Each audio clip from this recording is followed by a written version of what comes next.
Heart attack में pen होती है, बैठे बैठे पेन होती है। अच्छा, एंजाइना में कब होता है? चलने से पेन होता है, रुकने से पेन ठीक हो जाती है। जब 70, 80, 90 ब्लॉकेज हो, 70, एक आदमी बोलता है मुझे दौड़ने में दिक्कत है, तो कितनी ब्लॉकेज बोलूं? More than 70। एक बोलता है मुझे चलने में दिक्कत है, तो कितनी ब्लॉकेज बोलूं? More than 80। एक बोलता है मुझे नहाने धोने में दर्द है, तो मोर देन 90। और एक बोलता है मुझे बैठे बैठे दर्द है, तो 100%। याद रखिएगा, हार्ट अटैक मतलब है ब्लॉकेज इज इक्वल टू 100%। अच्छा, हार्ट अटैक धीरे धीरे होता है, सडनली हो जाता है? सडनली हो जाता है, सडनली। अभी का अभी हो गया हार्ट अटैक, 5 मिनट पहले मिला, 5 मिनट बाद खत्म हो गया, हार्ट अटैक हो गई। कैसे हो जाता है आपको याद है? अब देखिए एक बार। अच्छा, एक आदमी हार्ट का पेशेंट है, उसकी कितनी ब्लॉकेज है? 80 ब्लॉकेज है। उसको हार्ट अटैक करना, 100 ब्लॉकेज ले जाना है। कितने साल बाकी है अभी इसको? 10 साल बाकी है। पता चला 10 मिनट बाद हार्ट अटैक हो गया। एक आदमी तो हार्ट का पेशेंट ही नहीं है, उसकी ब्लॉकेज 60 है, 60% ब्लॉकेज है, वो हार्ट का पेशेंट भी नहीं हो तो दौड़ सकता है। अच्छा, उसको कितने साल लगेगा अभी हार्ट अटैक करने? 60 है, 100 जाना है, 40% बाकी है, 20 इयर्स बाकी है अभी। पता चला 20 मिनट बाद हार्ट अटैक हो गई। कैसे हो जाएगा हार्ट अटैक? आपको याद है एक पर्दा आपने बताया था हमने, ब्लॉकेज के ऊपर एक मेम्ब्रेन होता है, वो मेम्ब्रेन बर्स्ट कर जाता है। This is what a heart attack is. देखिए आपको समझ आता है कि नहीं? ये 20% ब्लॉकेज है, दिख रहा है मेम्ब्रेन ब्लॉकेज के ऊपर। ये 40% ब्लॉकेज है, मेम्ब्रेन यहाँ पे है अभी। ये 60%, 70% ब्लॉकेज है, मेम्ब्रेन अभी भी है। और मेम्ब्रेन स्ट्रेच कर रहा है कि नहीं कर रहा है? करते करते एक दिन क्या होगा? मेम्ब्रेन बर्स्ट कर जाएगा, membrane will rupture, membrane will snap, membrane will burst. और जैसे ही मेम्ब्रेन बर्स्ट करेगा क्या होगा? यहाँ से केमिकल यहाँ आएगी, और यहाँ पे खून जा रहा है, इस खून में क्या होगा? ब्लड केमिकल मिलेगा, और केमिकल मिलते ही ब्लॉकेज हो जाएगी 100%। This is called heart attack. 100% blockage कितने देर में बना? 5 मिनट में। 0 से 80 आने लगा था 40 साल, और 80 से 100 आने में 5 मिनट्स, 2 मिनट्स। अब एक बात बताइए, हार्ट अटैक को रोकना कैसे है? आपका दिमाग क्या बोल सकता है? मैं आपको समझाता हूं। एक एग्जांपल सोच लीजिए। एक नोट का गड्डी है, नोट का गड्डी समझते हैं? नोट की गड्डी में रबर बैंड लगा है, मैं हर दिन उसमें नोट घुसाए जा रहा हूं। और जब रबर बैंड टाइट हो गई तो आपको मैंने पूछा क्या करूं कि रबर बैंड ना फट जाए, तो आप क्या जवाब देंगे? नोट घुसाओ मत। आप ये पूछेंगे सर अभी तक रबर बैंड फट गया क्या? मैं बोला नहीं, अभी तक नहीं फटी है। आप बोलिए एक काम करना, कल से नोट घुसाना मत, देखना फटेगा नहीं। ये काम बात ठीक लग रहा है कि नहीं लग रहा है आपको? घुसाना बंद करो। और मैं एक स्टेप और आगे जाता हूं कि कुछ नोट निकाल लो कि रबर बैंड ढीला हो जाए। अब फटने का क्या चांस है? एकदम नहीं है। एंड यही बात मैं हार्ट के पेशेंट को समझाता हूं। मैं बोलता देखो, अभी जहां तक चले गए चले गए, अब आप ब्लॉकेज को बढ़ाओगे तो एक ना एक दिन हार्ट अटैक होगा। कब होगा हम नहीं जानते, पर कभी ना कभी हो सकता है। आज 80 है, मालूम नहीं 90 में पर्दा फट जाए। ये पर्दा कब फटेगा हमको नहीं मालूम है। हर आदमी का पर्दा अलग अलग है, हर आदमी की मेम्ब्रेन अलग अलग स्ट्रेंथ की है। अब कब फटेगा नहीं मालूम, पर एक बात पक्का मालूम है कि आज से नोट घुसाना बंद कर दिया तो फटने के चांस कम हो जाएगा। और कुछ नोट निकालना चालू कर दिया तो आपको क्या लगता है, लॉजिकल बात हो रही है कि नहीं? वो जो कारण है ब्लॉकेज का उसको हटाओ और बॉडी में सप्लाई फैट का बंद करो। अब हार्ट अटैक का chance is almost nil, almost nil. और यही बात मैं हार्ट के पेशेंट को समझाता हूं। आपको क्या लगता है, सही हुआ कि नहीं हुआ? कॉमन सेंस के बात यही बोलता है कि नहीं? ब्लॉकेज का कारण को हटाओ और खत्म करो बात। तो ये है हार्ट अटैक रोकने का उपाय। मैंने देखा है बहुत सारे पेशेंट ये करते नहीं है, वो खाना पीना गलत खाते रहते हैं, दवाइयां खाते हैं। कार्डियोलॉजिस्ट को पूछ भी लेते हैं कि डॉक्टर साहब मैं आपसे दवाई ले रहा हूं तो आपके अंडर में हो गया ना? डॉक्टर बोलता है हाँ मेरे अंडर में हो। बोलता है डॉक्टर साहब कभी हार्ट अटैक हो जाए तो आप कहां मिलोगे? मैं अभी ब्लॉकेज बढ़ा रहा हूं, आप सिर्फ हमको बताओ हार्ट अटैक के वक्त आप। अच्छा, कार्डियोलॉजी भी बड़ा खुश रहता है, बोलता है मेरा मोबाइल नंबर रखना, जब भी हार्ट अटैक हो मुझे इन्फॉर्म करना और मैं आपको बताऊंगा कहां पहुंचना है, और मैं भी वहीं पहुंचूंगा, फिर आपको बचाने की पूरी कोशिश करूंगा। पर हार्ट अटैक के बाद, हार्ट अटैक के पहले करने का कुछ जरूरत? आपको क्या लगता है, सही बात हो रहा है गलत हो रहा है? अरे हार्ट अटैक के पहले ही रोक लो ना कि हार्ट अटैक। पर मैंने देखा आजकल ऐसा ही कुछ हो रहा है। Anyway, I don't want that. अच्छा एक बात बताइए, ये जो पेशेंट है जिसका ब्लॉकेज बढ़ रहा है, ये सब जानता भी नहीं है क्या क्यों ब्लॉकेज बढ़ रहा है। कार्डियोलॉजिस्ट के पास जाए तो उसको बता देना चाहिए कि नहीं किस लिए ब्लॉकेज हो रहा है। अच्छा, अगर हार्ट के हॉस्पिटल में आप चले जाएं तो वो लोग भी यही सब बात करेंगे ना आपसे? क्या लगता है, हाँ या ना? वो लोग क्या बात करेंगे? उनके पास दो प्लान है, एक है बाईपास सर्जरी और एक है एंजियोप्लास्टी। अच्छा, इतनी कॉमन सी बात है, ब्लॉकेज का कारण को रोको, वो इसको नहीं बता के बाईपास एंजियोप्लास्टी क्यों बोल रहे हैं? आपको क्या लगता है? आगे पहले कॉमन बात बताओ, फिर तो बाईपास सर्जरी एंजियोप्लास्टी की बात करते हैं। वो लोग चाहते नहीं है ये सब ज्यादा, वो बोलते हैं भाई हमारी बाईपास की काम अच्छी। अच्छा, वो लोग कैसे ले जाते होंगे आपको उस तरफ, मैं आपको समझाना चाहता हूं कैसे ये सिस्टम बन गया कि वो बाईपास एंजियोप्लास्टी की तरफ चले जाते आदमी। मैं आपको समझाता हूं। एक आदमी है, ऑर्डिनरी आदमी है, खाने में खूब चर्बी खाता है, उसको क्या मालूम इससे ब्लॉकेज होता है, सिगरेट उगरेट पी रहा है। एक दिन चलते चलते वो देख रहा है जब मैं स्पीड लेता हूं मेरे को यहाँ पे दर्द हो जाती है, फिर मैं रुक जाता हूं, दर्द ठीक हो जाती है। कितनी ब्लॉकेज है? 80। चलने में स्पीड लेते ही दर्द हो रहा है, जब वो दादर चढ़ता है, सीढ़ियां चढ़ता है, उसको दर्द होता है, तो कितनी ब्लॉकेज हो गई? 80। अच्छा, वो बताएगा क्या किसी को?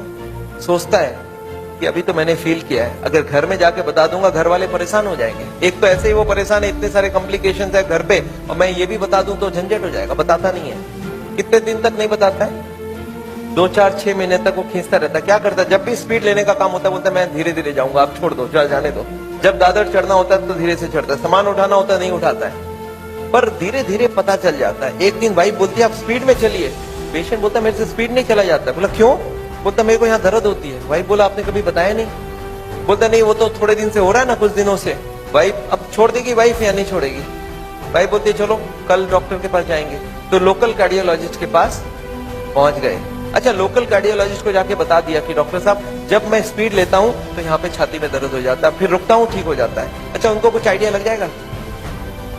वो ईसीजी करके देखते हैं, उसमें कुछ नहीं आता है। पेशेंट बोलता है सर ईसीजी में नहीं आएगा, आप चला के ईसीजी लीजिए तब आ जाएगा। उसको मालूम है चलने से दर्द होता है, तो डॉक्टर स्ट्रेस टेस्ट कराता है, उसमें खराबी आ गई। अब इसका मतलब क्या हो गया? हार्ट की बीमारी है या नहीं है?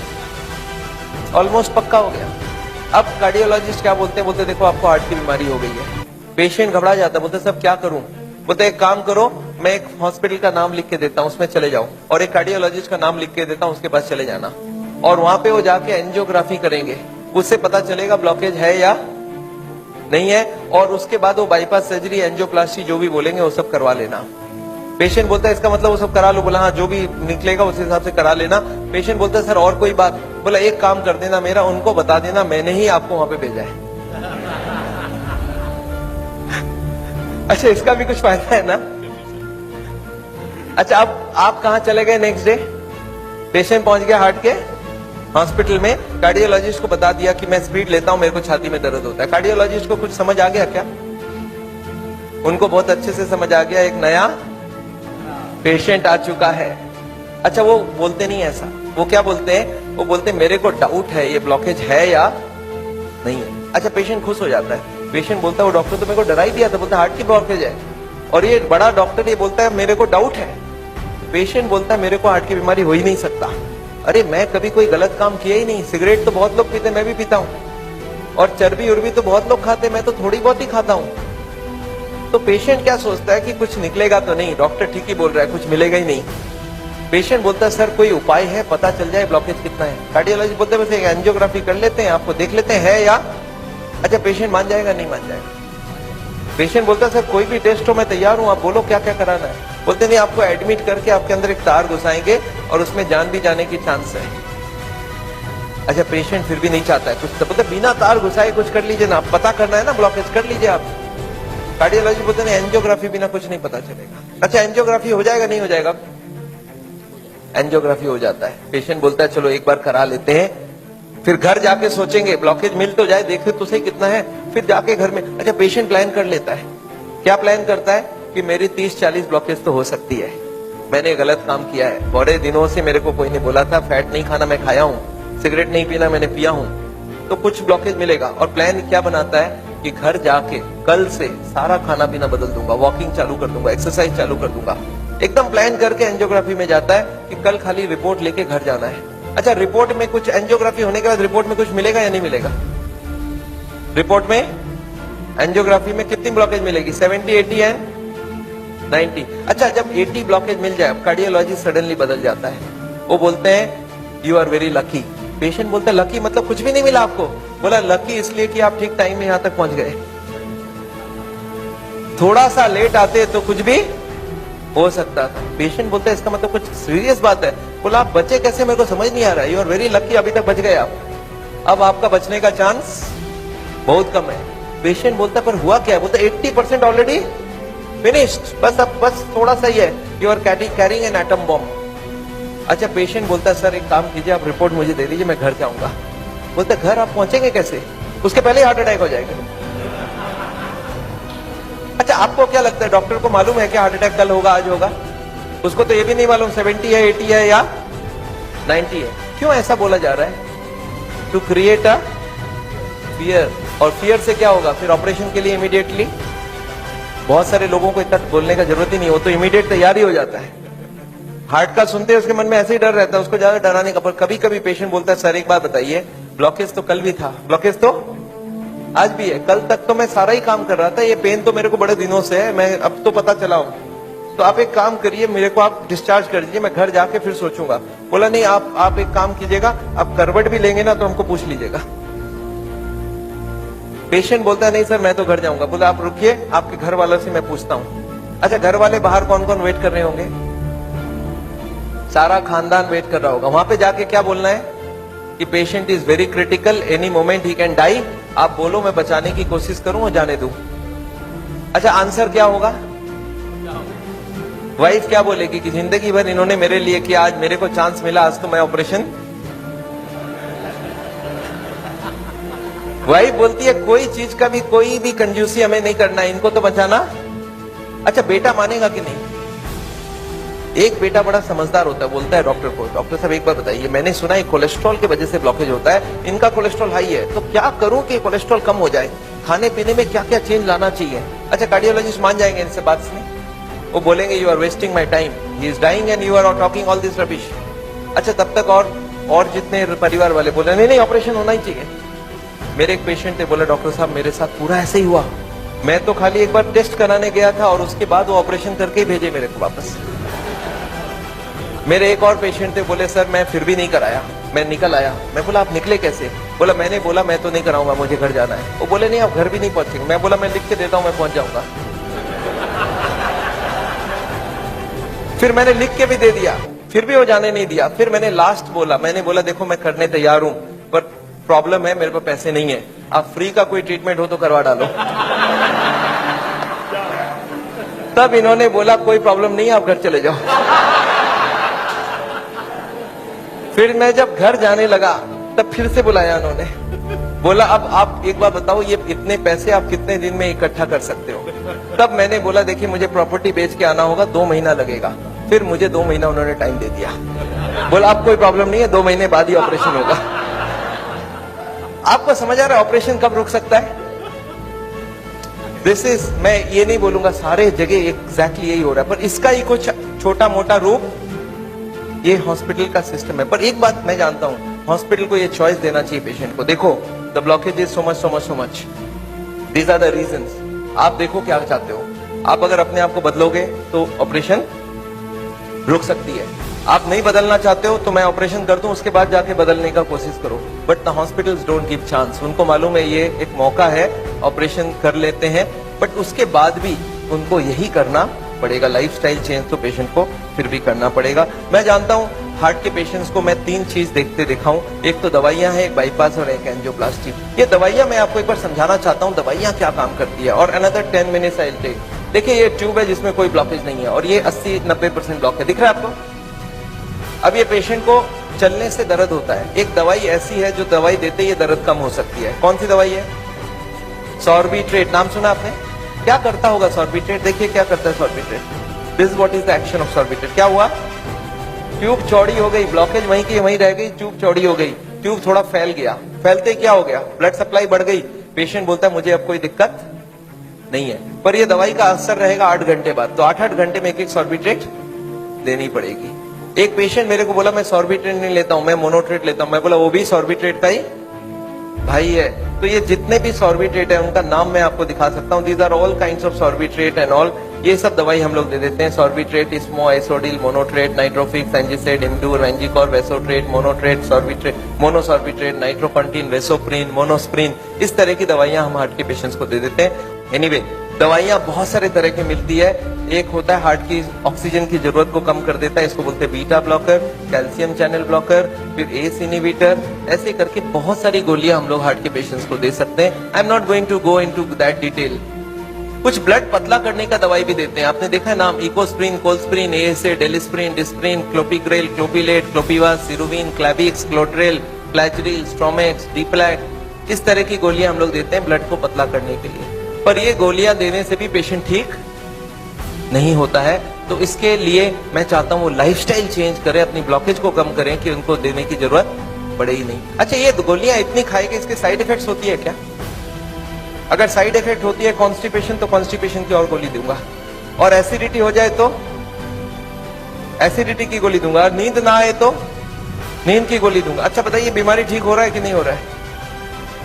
आई एम नॉट कीन, मैं जानता हूं दवाई आज जरूरत है, पर कल दवाई की जरूरत ना हो, उसका बंदोबस्त करना बहुत जरूरी है। इसके बाद चलते हैं, ये एंजियोग्राफी क्या चीज है। हॉस्पिटल में जाते हैं, एंजियोग्राफी करते हैं, और ये एंजियोग्राफी मुझे पसंद क्यों नहीं है, मैं आपको बताना चाहता हूं। This is what is the problem with angiography.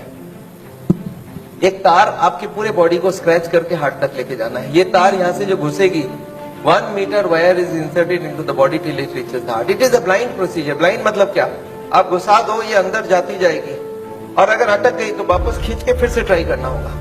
मतलब वो अंदर स्क्रैच करेगा ही करेगा, पूरे बॉडी को स्क्रैच करती है। वो लिखवा लेते हैं कि अगर हार्ट अटैक हो गया तो मेरी कोई जिम्मेवारी नहीं है, और ये पूरे बॉडी को ये पंक्चर भी कर सकता है। मैंने ऐसे ऐसे पेशेंट देखे हैं कि एंजियोग्राफी के वक्त ही डेथ हो गई। एंजियोग्राफी में पैर को काटना पड़ा अल्टीमेटली, क्योंकि वो पैर की ट्यूब को डैमेज कर दिया।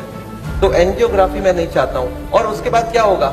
इनएक्यूरेसी अबाउट द रिपोर्ट, और उसके बाद pressure from the cardiac doctors for the next operation. Patient को लगता है मेरे को इमरजेंसी हो गया, बट इमरजेंसी प्रिसिपिटेट कराया जा सकता है। एनीवे, ये एंजियोप्लास्टी जो है, ये दो ऑपरेशन, दो चीज वो लोग करते हैं, एक एंजियोप्लास्टी, एक बाइपास सर्जरी। मैं एंजियोप्लास्टी 2 मिनट आपको समझाना चाहता हूँ। What is this angioplasty? एक स्टेंट लगाते हैं, सुना आपने नाम? एक रिंग लगा देते हैं हार्ट में। What is this? Let me explain what is this. पिछले 20 साल में ये जो एंजियोप्लास्टी है, ये बार बार फेल किया और बार बार इसको सक्सेस बताया गया है। पहले आई थी बैलूनिंग, बैलून एंजियोप्लास्टी। उसके बाद बहुत सारे तरह के एंजियोप्लास्टी आई, ऑर्डिनरी स्टेंट आई, फिर गोल्ड स्टेंट आई, फिर रोटा ब्लेडर आया, रेडियो एक्टिव स्टेंट आई, लेजर एंजियोप्लास्टी आई, आजकल चल रहा है ड्रग कोटेड स्टेंट। पर ये सारे के सारे फेल हुए हैं। क्यों फेल हुए, एक बार समझाना चाहता हूँ। देखिए, ये बैलूनिंग क्या चीज है? याद है आपको, एंजियोग्राफी के वक्त तार अंदर घुसाई थी, वो कहां तक गई थी? हार्ट तक, यहां तक तार आई थी। इस तार के ऊपर ये बैलून होता है। इस तार को थोड़ा सा धक्का मारते हैं, कभी कभी कार्डियोलॉजिस्ट तार को अंदर रख के बाहर आ जाते हैं, आके बोलते हैं देखो तार अंदर है, बोलो तभी खोल दूं। आप बोलते चलो खोल दो, कितने लगेंगे? 2 लाख लगेंगे। 2 लाख दे दिया। अब ये तार को ये लोग धक्का देते हैं थोड़ा और, तो तार की जो बैलून है ये बीचों बीच आ जाती है ब्लॉकेज में। अब इस बैलून में पानी डालना होता है। ये बैलून ऐसा होता है, इसमें पानी डालते ही बैलून फूल जाती है। अच्छा, पानी कैसे डालेंगे? आपने होली में बैलून फुलाया एक सिरिंज से? सिरिंज में पानी ले लो, सिरिंज को दबा दो तो बैलून के अंदर पानी घुस जाए। तो बाहर से सिरिंज से पानी डालेंगे तो बैलून क्या होगा? फूल जाएगी। फूलते ही ब्लॉकेज कहां गई? साइड में दब जाएगा, ऊपर कंप्रेस्ड हो जाएगी, नीचे कंप्रेस्ड हो जाएगी। अच्छा, ये बैलून को जब पानी निकाल लेंगे तो क्या होगा? बैलून को वहां पे 2-4 सेकंड से ज्यादा नहीं रख सकते, क्योंकि हार्ट अटैक हो जाएगी, 100 हो जाएगी ब्लॉकेज। तो बैलून में पानी डाला और सिरिंज से वापस पानी खींच लिया। जैसे ही पानी खींचा, बैलून वापस चिपक गई, तार को पकड़ के बाहर निकाल लिया। Angioplasty over. आपको समझ आ रहा है क्या करना पड़ा? ये तार यहां थी, इसी को थोड़ा आगे किया, बैलून डाल, पानी निकाल लिया और ब्लॉकेज वापस। अच्छा, ब्लॉकेज वापस आ जाएगी नहीं आ जाएगी इसके बाद? क्या लगता है आपको? This is elastic. इलास्टिक समझते हैं आप? ये लोहा या पत्थर नहीं, इलास्टिक है। और जैसे ही बैलून निकाल लिया, ब्लॉकेज वापस आने लग गई। थोड़े साल बाद यही कार्डियोलॉजिस्ट मान गए बैलूनिंग काम की नहीं है। पहले क्लेम किया था बैलूनिंग एक बार कराओगे जिंदगी भर चलेगी, फिर मान गए काम की नहीं है। फिर क्या हो गया? फिर वो बोले इसमें स्टेंट लगाना होगा। What is this stent? Look at this, this is the blockage. दिख रहा है आपको येलो कलर की? और इसके अंदर एक बैलून डाल दिया। आपको दिख रहा है ब्लैक कलर का बैलून?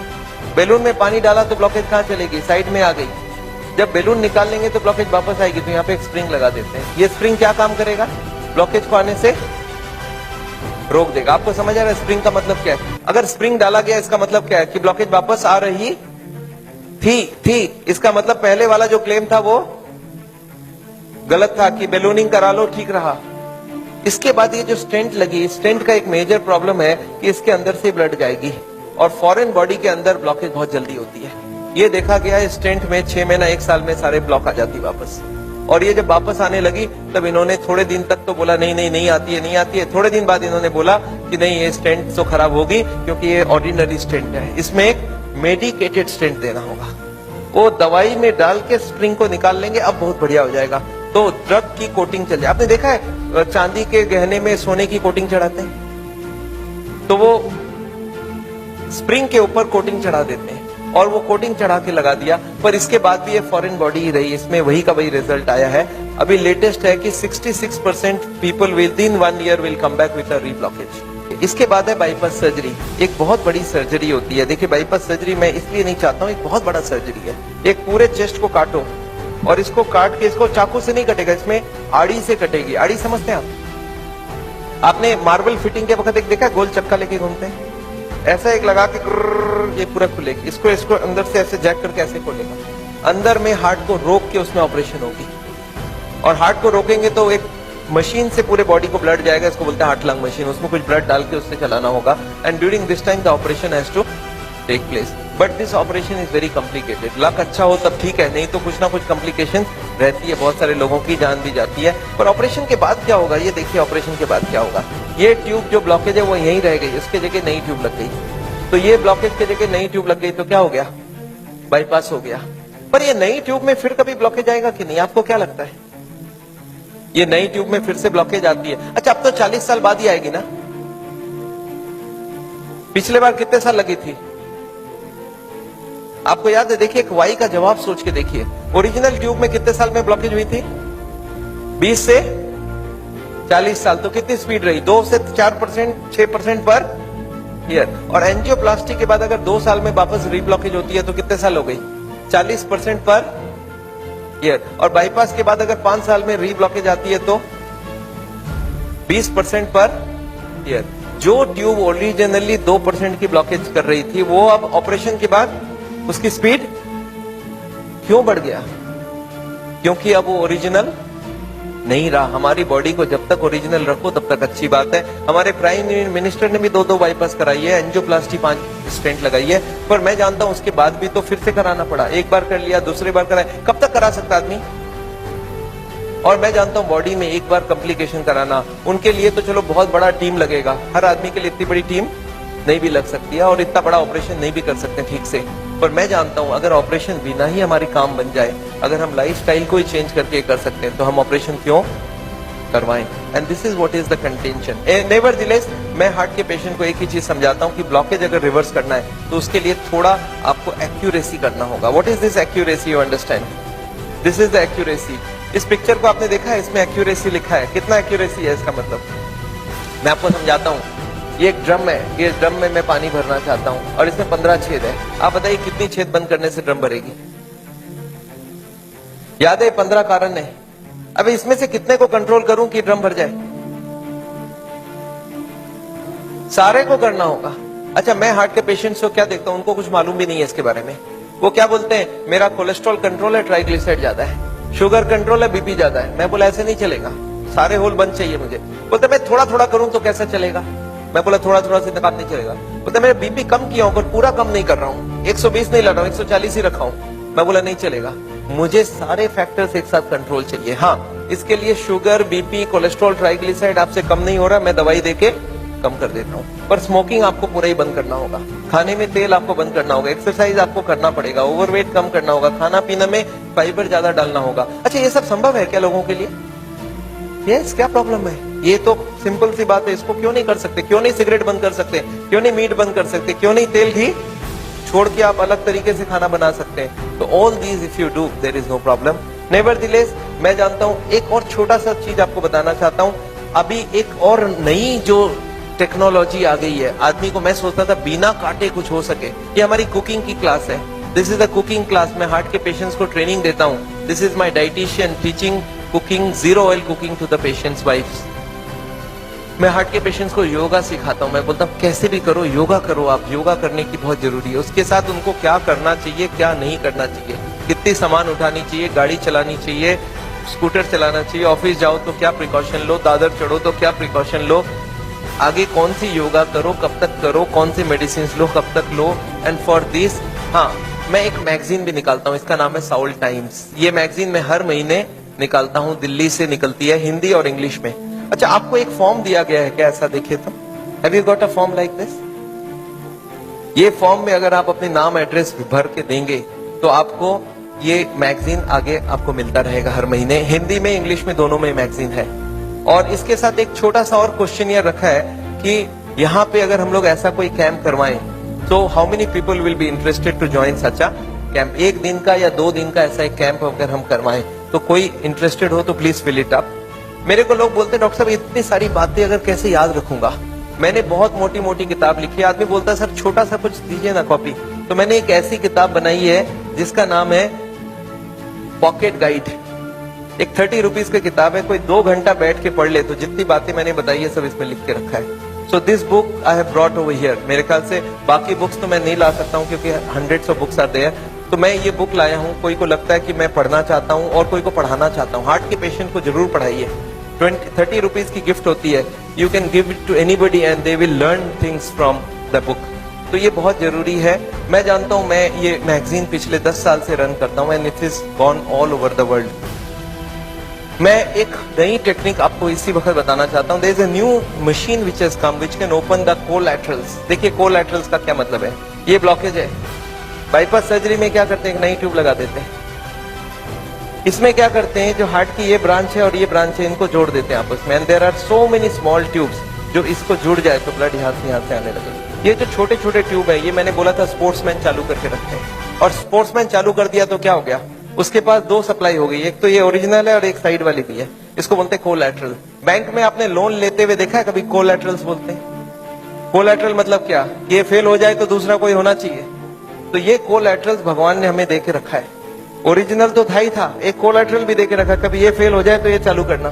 अच्छा, ये अगर चालू हो जाए बिना ऑपरेशन के तो इससे अच्छा कुछ नहीं हो सकता। And this is a new machine, new technology which has come.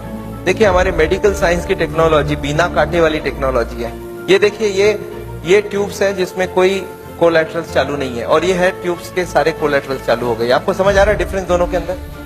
ये जो छोटे छोटे कोलैटरल्स है ये हमारे सबके पास है, और एक मशीन से इसको या तो स्पोर्ट्स करके चालू कर सकते हैं या तो एक मशीन से चालू कर सकते हैं। ये मशीन क्या करती है सोचिए, ये जैकेट्स लगा दिया हमने कफ में, थाई में, बटक्स में, और सारे को एक साथ स्क्वीज कर दो तो क्या होगा, इसकी ब्लड कहाँ जाएगी, बॉडी में ही रहेगी, पर कहाँ जाएगी, ये हार्ट के तरफ जाके हार्ट की ट्यूब्स को धक्का देके प्रेशर देके इसको खोलेगी। ये प्रेशर 1-1 घंटे तक, 1-1 मिनट इसको हार्ट के संग सिंक्रोनाइज करके दिया जाता है। सिंक्रोनाइज मतलब हार्ट जब पंप करे तो मशीन पंप नहीं करता है, जब हार्ट पंप करके रिलैक्स करने लगे, जब पूरी ब्लड वापस आती है तो वो स्क्वीज करके सारे ब्लड को एक साथ भेजा जाता है। And this goes on, ECG feed होती है कंप्यूटर को, and this machine we have seen now without bypass surgery. आदमी बोलता है मुझे इमीडिएट रिजल्ट चाहिए, तो without bypass this can work very well. तो इसको हम लोग बोलते हैं नेचुरल बाईपास। नेचुरल बाईपास समझ रहे हैं, भगवान ने ऑलरेडी नेचुरल बाईपास हमें दे के रखी है, स्पोर्ट्समैन चालू करके रखा है। तो आप हार्ट के पेशेंट हो, आप चालू करो, आपके पास कोलैटरल आ गई तो ओरिजिनल नहीं भी होगा तो भी काम चल जाएगी। और एक मैं जैसे ही, हाँ एक और ट्रीटमेंट आई है जिसको हम लोग बोलते हैं बायोकेमिकल क्लीनिंग। ये अभी बहुत अच्छी रिजल्ट आ सकती है। कुछ केमिकल अंदर डाल के ब्लड में उसको अंदर से गला लिया जाए। जैसे किचन में आपने सुना नाली जाम हो जाए तो क्या करते हैं हम लोग, कुछ केमिकल डालते हैं अंदर से। तो ये केमिकल की भी ट्रीटमेंट आजकल चल रही है, बट अभी भी इसका रिजल्ट्स हर आदमी में सेम नहीं आता है, but results are still there. बहुत सारे ऐसे पेशेंट है जो 30-40% तक ब्लॉकेज इससे कम हो सकती है। नेवरदिलेस मैं समझता हूं मैंने बहुत सारा लेक्चर आपको दे दिया है। कोई ने मेरे को बोला था एक बार कि डॉक्टर साहब कभी भी किसी को आधे घंटे से ज्यादा लेक्चर मत दिया कीजिए। मैंने बोला क्यों? बोला आपने स्कूल, उसके बाद दिमाग काम नहीं करता है।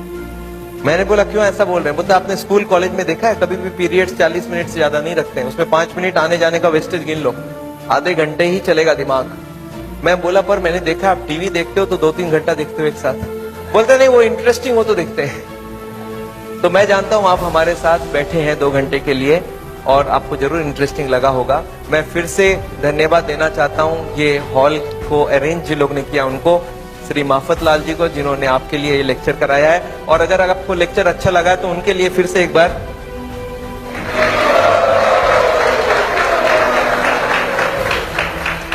एनीवे मैं जानता हूं मैंने लेक्चर तो खत्म किया है और मैं चाहता हूं कि आपके पास अभी भी कोई क्वेश्चन जरूर होंगी। मैं कैंप भी करता